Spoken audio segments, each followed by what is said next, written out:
বন্ধ হয়েছে, স্বাভাবিক কাজকর্মের পথ বন্ধ হয়েছে। তারপর আমি বলবো যে অনলাইনে আজকে সব কাজগুলি চলছে, যার ফলে আমাদের উন্নয়নের গতিটাও আমরা অব্যাহত রাখতে সক্ষম হয়েছি। যদিও যে লক্ষ্য আমরা অর্জন স্থির করেছিলাম সেটা আমরা করতে পারিনি।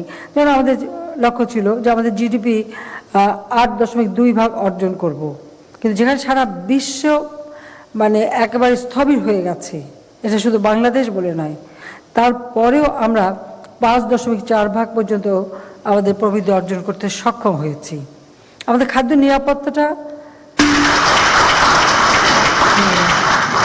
নিরাপত্তাটা ছিল সব থেকে গুরুত্বপূর্ণ, কারণ সারা বিশ্বে একটা দুর্ভিক্ষ হবার সম্ভাবনা দেখা দিচ্ছে। সেজন্য আমি আহ্বান করেছি যে আমাদের 1 ইঞ্চি জমি যেন অনাবাদি না থাকে এবং প্রত্যেকের ঘরে যেন খাবারটা ঠিক মতো থাকে, সেই দিকে আমরা বিশেষ ব্যবস্থা নিয়েছি। এবং সেভাবে আমরা চিকিৎসা সেবা বা অন্য দিকেও আমাদের গবেষণাও চলছে এবং আমরা অন্য সব দিকে ব্যবস্থা নিচ্ছি। একটা জায়গায় আমাদের একটু দুশ্চিন্তা, ছোট্ট শিশুদের স্কুল।